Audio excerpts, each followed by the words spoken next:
friends? Mark Holmes here, of course, with my buddy Cowboy Joe Blue, as well as Joe Bear in the house. And as always, I want to thank you all for watching, commenting, subscribing, and being part of the Joe Blue Sports Report. Without you guys, as well as you ladies, this literally does not work. Man, I'm excited because it is Thirsty Thursday. I don't know how you guys are doing today, but I hope you're doing great. Our Dallas Cowboys today are still back on the field in week number 2 of OTAs. And we only have one more week of OTAs. Man, it's crazy. It's crazy. I love that looking at the calendar right now, we sit 98 days, 10 hours, 33 minutes, and 20 seconds away from kickoff against Tampa Bay. That clock is rolling. It is rolling, and I can't wait till the season gets here. So today is a great day as far as OTAs go because the media is actually there.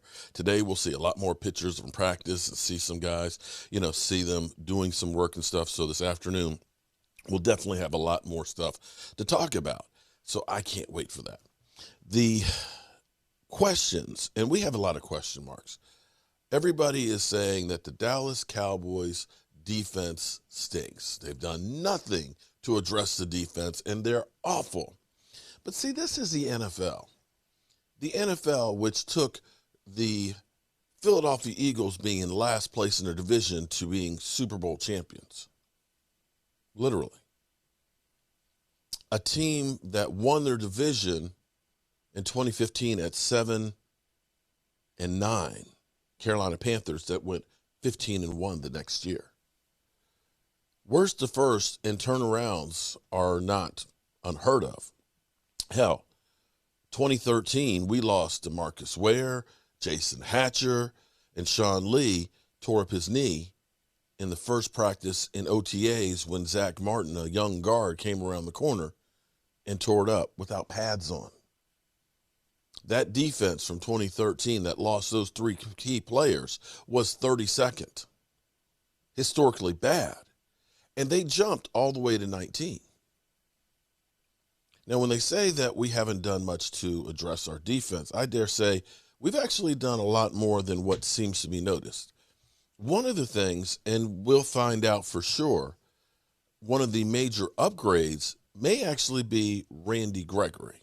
Now, I know it's crazy that we start talking about Randy Gregory, and putting a lot of hope in Randy Gregory. We're talking about a guy who in 4 years has 10.5 sacks. That's it. 10.5 sacks in 4 years. Second round draft pick. A guy who's been suspended more than he's actually been able to play. Here's the thing. I want to look at the numbers just a little bit because I'm actually excited about what we may actually have with Randy Gregory. There clearly is not a whole lot of miles on him because of, passing the Dutchie from the left-hand side and getting busted. And a lot of people will say, well, he's just a weed head. I don't want a guy on my team that's smoking weed. Well, guess what, guys? Guess what? A lot of players smoke weed. Okay? So get it in your thick skull. They just didn't get caught at the combine. They didn't. Chris Long basically said, dude, I smoked weed my whole career. NFL Man of the Year. What he knew is, starting April 23rd, they start testing. You stop smoking a month before that, you get 1 test a year unless you fail. I dare say that probably Randy Gregory probably smoked less weed than most players because he was tested on a weekly basis. He only had to smoke weed 1 time to get busted and get suspended. Whereas if I'm good for the next 11 months, you're not worried about it. You smoking weed on a regular. That's my opinion. Change my mind. Prove me wrong. It's just that he got busted and he was then under the microscope.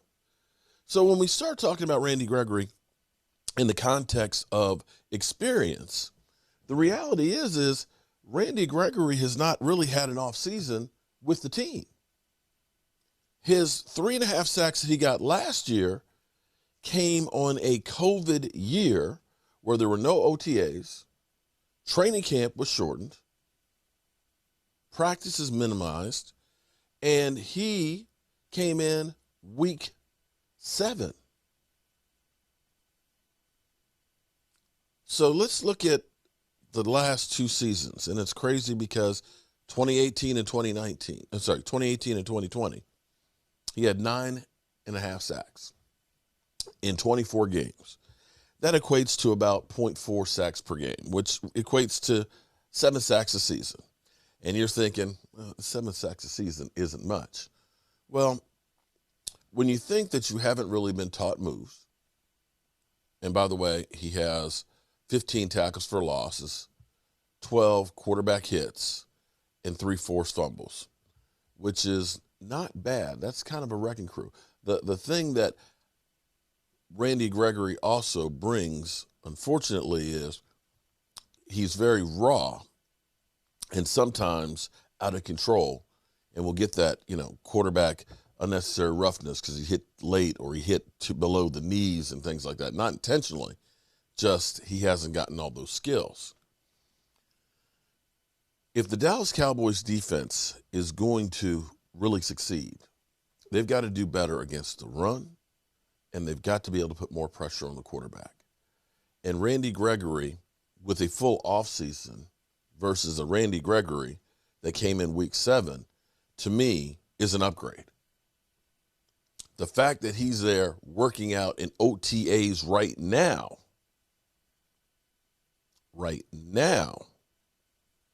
is more work than he has traditionally. That's a fact, with the exception of his rookie year. So what can we expect? The great thing about Randy Gregory is he's under $1 million a year right now.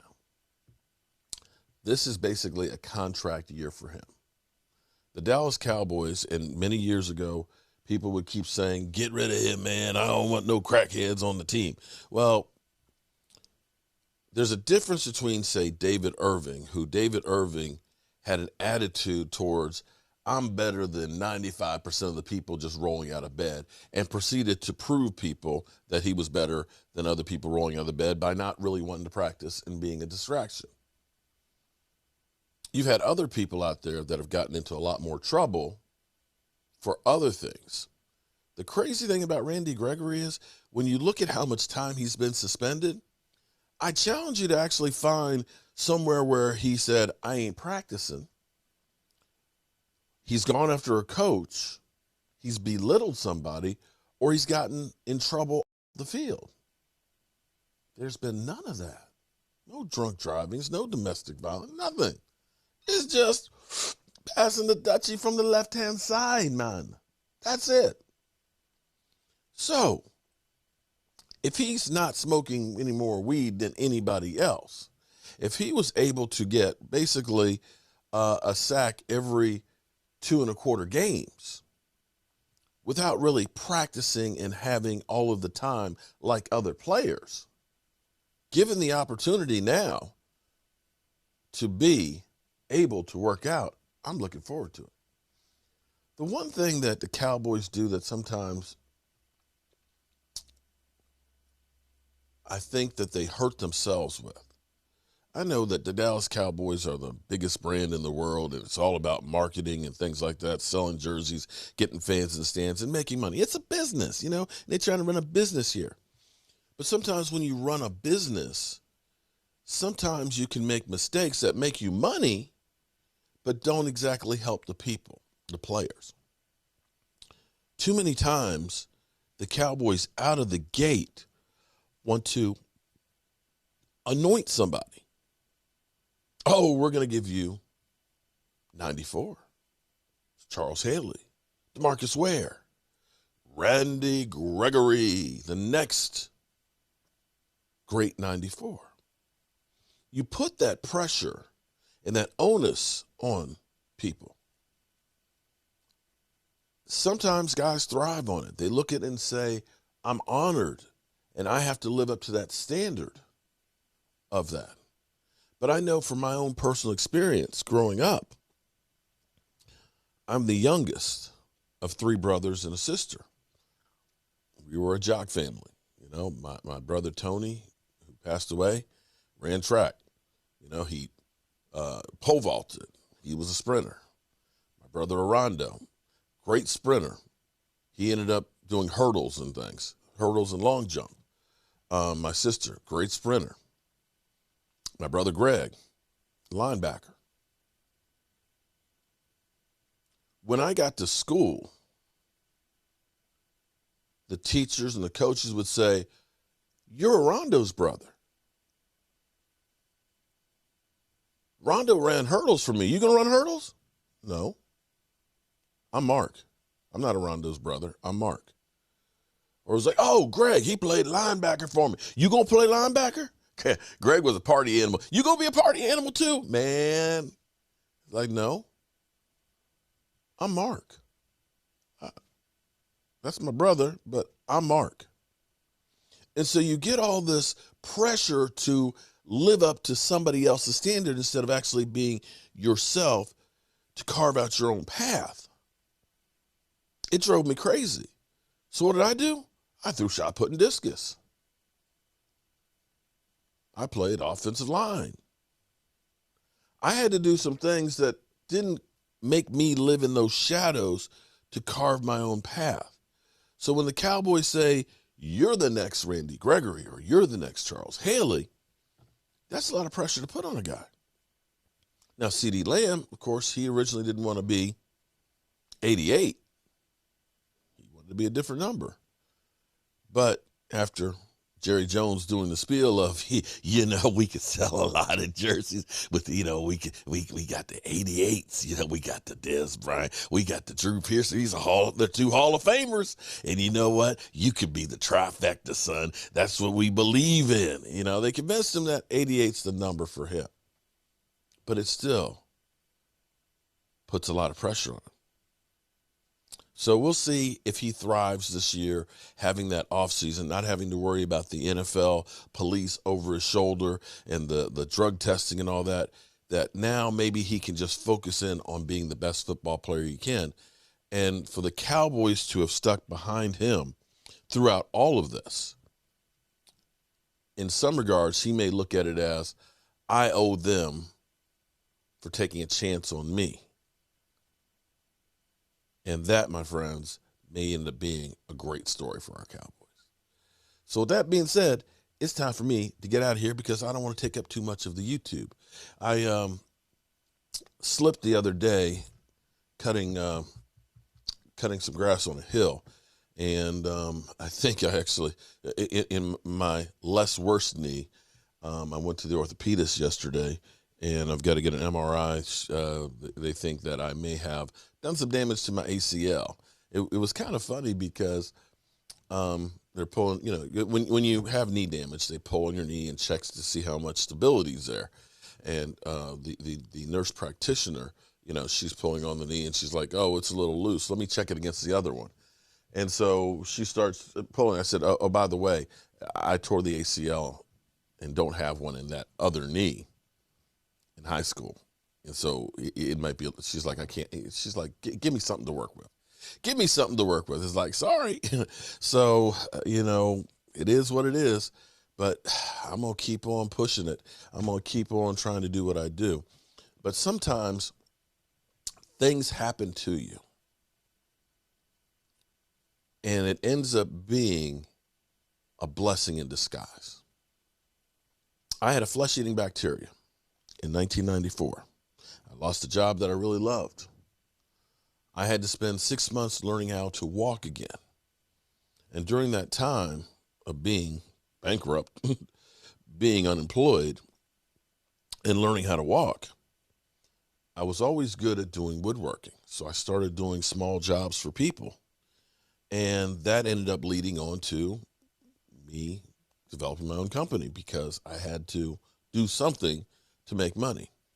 So with me kind of laid up a bit here, I'm going to do work, of course, in my workshop as much as I can, but I think it'll give me an opportunity to actually work more on doing podcasts. So there's my man, Trucker's Life.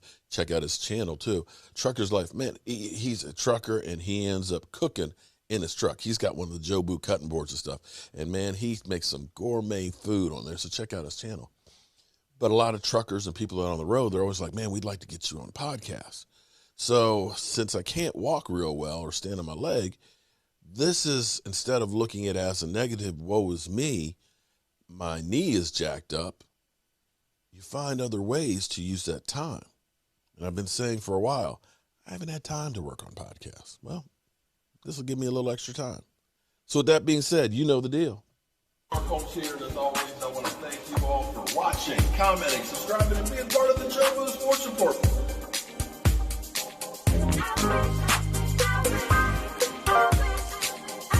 You did one hell of a job, and the only thing else I got to say is